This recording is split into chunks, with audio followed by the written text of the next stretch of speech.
ఏడవ మాటగా ఆయన శిలువ మ్రానుపై పలికినటువంటి మాట తండ్రి. మరలా ఆయన తన తండ్రిని గుర్తు చేసుకుంటూ ఉన్నాడు, మొరపెడుతూ ఉన్నాడు, అయ్యా నీ చేతులకు నా ఆత్మను అప్పగించుకొనుచున్నాను. సో యేసు ప్రభు తన ఆత్మను దేవునికి అప్పగించాడు. సో తన యొక్క నమ్మకాన్ని, విశ్వాసాన్ని ప్రదర్శించాడు. తండ్రిపై ఉన్నటువంటి ఆ యొక్క నమ్మకాన్ని, ఆ స్థిరమైనటువంటి విశ్వాసాన్ని మనం ఆ మాట ద్వారా చూసాం. తను తాను ఏమంటారు, లోబడ్డాడు.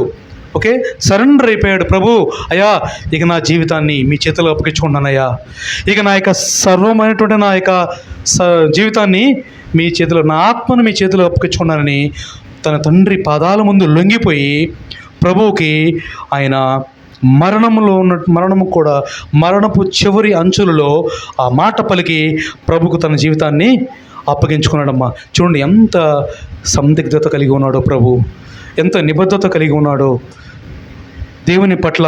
మనం మరి దేవుని యొక్క వాక్యానికి నువ్వు లోబడుతూ ఉన్నావా? ఆయన మాటకు లోబడేటట్లుగా ఉన్నావా? మరి ఎందుకు ఏ లోకంలో ఉన్నటువంటి విషయాల వైపు లోపడుతున్నావేమో, వాటికి లొంగిపోతున్నావేమో, లేకపోతే నీకు కుటుంబ సమస్యలను బట్టి ఈ సమాజంలో ఉన్నటువంటి విషయాల వైపు లొంగిపోయి లోబడి నీ జీవితాన్ని నాశనకరమైనటువంటి మార్గం వైపు తీసుకెళ్తున్నావేమో. నీ కుటుంబాన్ని ప్రభువు అడుగుతూ ఉన్నాడు. నువ్వు దేవుని వైపు వచ్చి దేవుని సన్నిధిలో నిన్ను నీవు సమర్పించుకుంటే, నీ మనస్ఫూర్తిగా నీ కుటుంబాన్ని నువ్వు సమర్పించుకుంటే, నువ్వు కుటుంబంగా భార్యాభర్తలుగా దేవుని సన్నిధిలో మొరపెడితే ఆయన యొక్క కృపను, ఆయన రక్షణను మనం పొందుకుంటాం. ఎందుకంటే అది నిరర్ధకము కాదు. ఆయన క్రయధనము చెల్లించాడు, మన కొరకు తన ప్రాణాన్ని పెట్టాడు. కాబట్టి అది వృధా అవ్వదు. నువ్వు దేని గురించి చింతపడాల్సిన అవసరం లేదు. ప్రతి చింత యావత్తును, భారాన్ని ఆయన సిలువలో భరించాడమ్మా. నీ రోగాన్ని భరించాడు, నీ శ్రమను భరించాడు, లేకపోతే నీ యొక్క బలహీనతలన్నీ భరించాడు. ఇక నీకు దేని గురించి నువ్వు చింతపడాల్సిన అవసరం లేదు.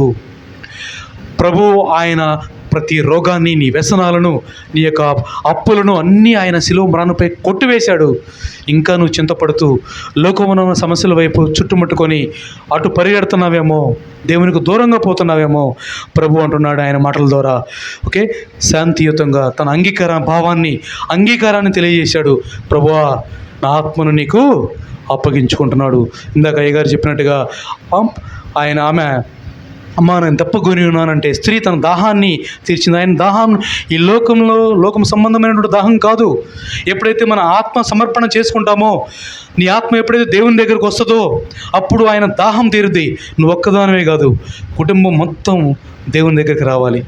ఒక ఆయన చెప్పాడు, ఒక భక్తుడు, ఒక ఆయనంట వాల్ క్లాక్ గోడ గడియారం రిపేర్ వస్తే ఒక పెద్ద ముళ్ళు తీసుకొని పోయి రిపేర్కి తీసుకొని వెళ్ళాడంట.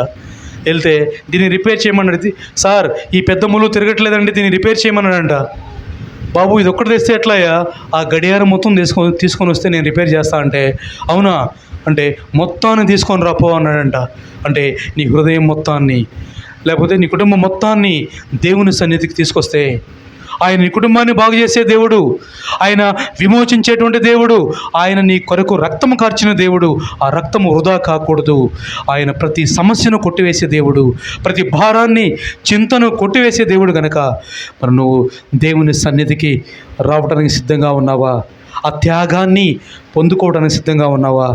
ఆయన యొక్క అంగీకార భావాన్ని నువ్వు రిసీవ్ చేసుకోవడానికి సిద్ధంగా ఉన్నావా?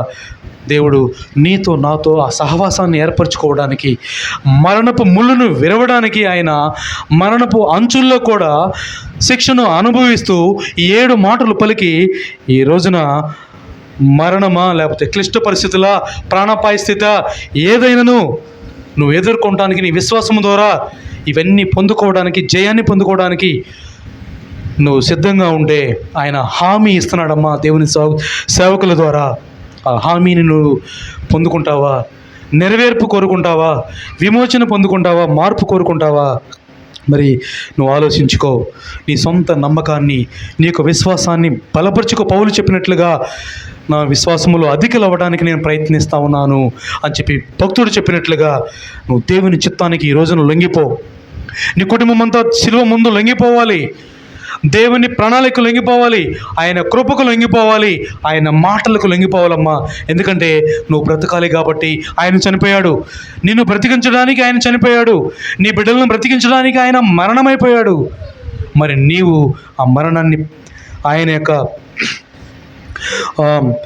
ఆయన చిత్తానికి, ఆయన కృపకు లొంగిపోవడానికి సిద్ధంగా ఉంటే తలలో ఉంచి ప్రార్థన చేసుకుందాం.